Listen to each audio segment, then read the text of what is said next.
Hello and welcome to Creators X, our series with Fulcher looking at the humans behind the tech.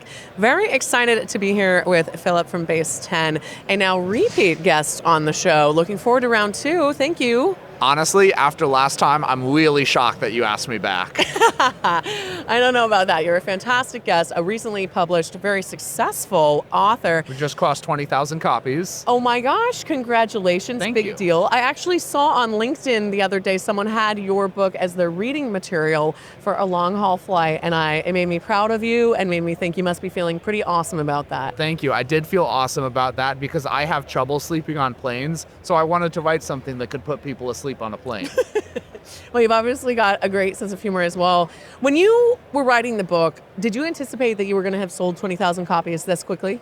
I did know that there was a lot of demand out there for people to learn about these technologies. Yeah. And for people to, a lot of developers want to know, like, what's next? What should I be learning? What is a skill that's going to power the next 5 years of my career? And so, yeah, I was really hopeful that it would have this kind of reception. I love that. Well, I'm really glad that it did. Speaking of books, Yes. Little Birdie told me that you are a sci-fi fan. I sure am. I think we have a lot of sci-fi fans in the community I here. bet we do. One day I'm going to be a real author and I'm going to write like cool sci-fi books instead of books about inference. I mean, inference is cool, and to people 25 years ago, it would have felt maybe a little bit like sci-fi. Hey, I mean, if you showed this thing to me 5 years ago, I would have thought you were crazy. So, what sci-fi book would you compare our current reality to the most? A lot of times in tech, the meme that's like, we built the torment nexus from the famous science fiction book, Never Build the Torment Nexus. Yeah. But, I think I see little bits of different books. We were trying to go in a snow crash direction for a little bit with the metaverse. Now we're much more in AI, and it's interesting, like if you read Dune, one of the things is like, thou shalt not teach a machine to make the likeness of a man's mind.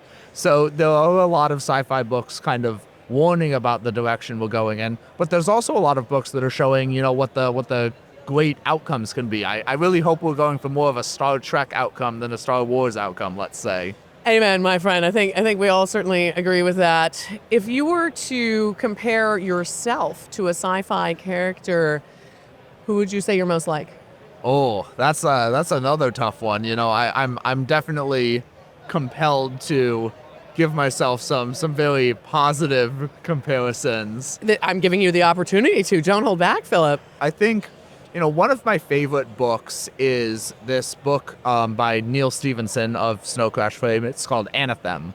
Let's read it. And it's one of his longer. It's like 1,000 pages long, and it's kind of a tough one to get through because he likes to make up words every third page or every third paragraph, and so there's a lot of like vocabulary to learn as you're reading it. But what I like about the book, what's interesting about it, is it's about some sort of monks who are out like exploring the real world, and I feel like it's easy to be like that in tech, to sort of just be like sitting around like working on my thing. I mean, when I was working on this, I was just inside all day. And then afterwards to kind of step out into the world and explore the reality of the place you're living instead of the sort of abstracted idea that you might have from sitting in your house working. And so sometimes I do feel like, the guys from Anathem, and I'm just like, stepping out into the sun for the first time and then seeing what's going on, especially when I'm at a conference like this. Yes. I really like that example because it's a good reminder to go touch grass. Yes. And it's a good reminder that our digital man, reality. this isn't real grass. We'll work on the real foliage in the That's future. all right. It's still 50% counts. So sometimes it is. It's the thought that counts in this case. At least we're trying to bring the outside in. Yes. But I do think it's an important, no matter how involved we are with technology or how long we're on our computers, to go out and interact with the real world.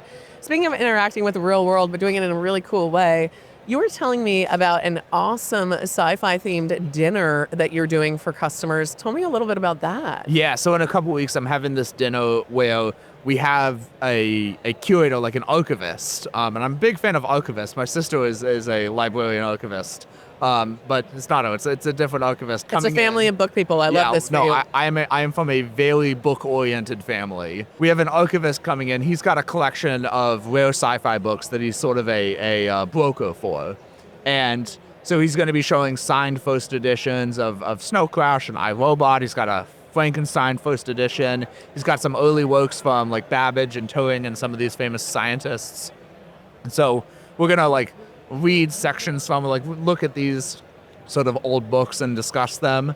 And then we have a chef who's like building a meal where every different course is from the books. So I don't know what's Frankenstein. I'm a little worried for the Frankenstein. I was gonna course. say, wait, you got to do you have a preview of any of these? I know that for 2001: A Space Odyssey, we're gonna have something freeze-dried. I was hoping that was actually the first thing that popped into my head when you told me that you were doing this. All right, I'm gonna need some pictures and a full gastronomy report from you. Absolutely. On the other side of this. One of the things that happens in sci-fi books is the characters often end up on side quests. Yes. And when we were chatting about this segment, you were telling me how you can use AI and various tools to have more time for side quests and more time for creativity. What do you mean by that? There is a certain like activation energy in doing a side quest. You got to figure out what you want your goal to be. You've got to figure out all the steps to get there. Like, this is something I've talked about with a lot of people when we think about careers, right? Mm-hmm. Is the reason that most people stay in a career for a long time is you get compounding benefits. I've seen compounding benefits in working in inference for 4 years. Like, if you go on a side quest, you're kind of cold starting. You have like a cold start problem. And so using AI tools can kind of help accelerate you into whatever you want to do, get you past the blank page problem, and get you into a place where you actually have a little bit of momentum to do the things you want to do. So like recently I was like going back to the gym and okay, now I have an AI workout plan. If I'm trying to go on a vacation, I can get that planned. If I, even am just like at a new restaurant and I don't know what one of the words on the menu is, boom, I got to figure it out. So I don't know, it's definitely not something where you can just expect everything to just work all of the time. But I've definitely found that like using these tools has helped me in the limited time when I'm not building them, enjoy myself a little bit more. Well, I think that's a really good point. The doomsdayer side of this is, AI is going to take my job or AI is going to replace people. What do you say to those folks? You say you got more time for a side quest? Well, this is not an original thought. I read this on Twitter. I would love it if I could remember who it is. Maybe you could like put it up. Shout on out to screen or whoever it is. something. We'll figure it out. Shout out to whoever it is. To paraphrase that, basically, like, I struggle to believe a world will exist where a smart, motivated person will wake up in the morning and have absolutely nothing that they could do to contribute to society. And I agree. Like, I think that as long as you are someone who like wants to do something, that these tools are going to remain a accelerant. Now, I do think that like obviously that can mean that a small handful of people are going to be doing a lot of the something. But it means that if you are someone who is inclined to action, that you are going to be able to like be on the side of being accelerated. Yes, absolutely. Stay curious. Yeah. Basically, if you're curious and are someone who's motivated by a sense of purpose, which I think is most good people, you'll have a plenty bright future. Last question for you, Philip. If you could have any superpower, what superpower would you have? I mean, obviously, I want all the great superpowers. Fair. I want to be able to fly. I want to shoot lasers from my eyes. I want to be able to like move stuff with my mind.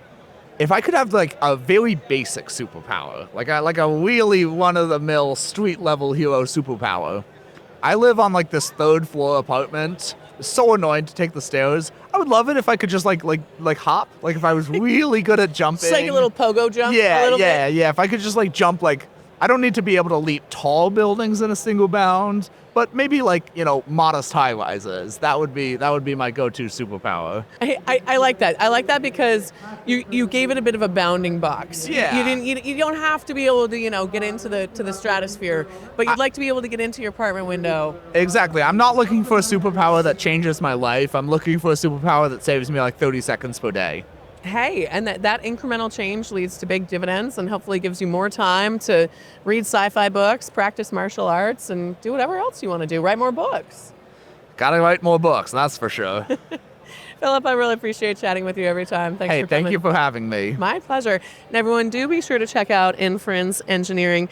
And whatever sci-fi book Philip puts out next, we'll be sure and cover it here on Creators X. Thanks for coming to learn with us.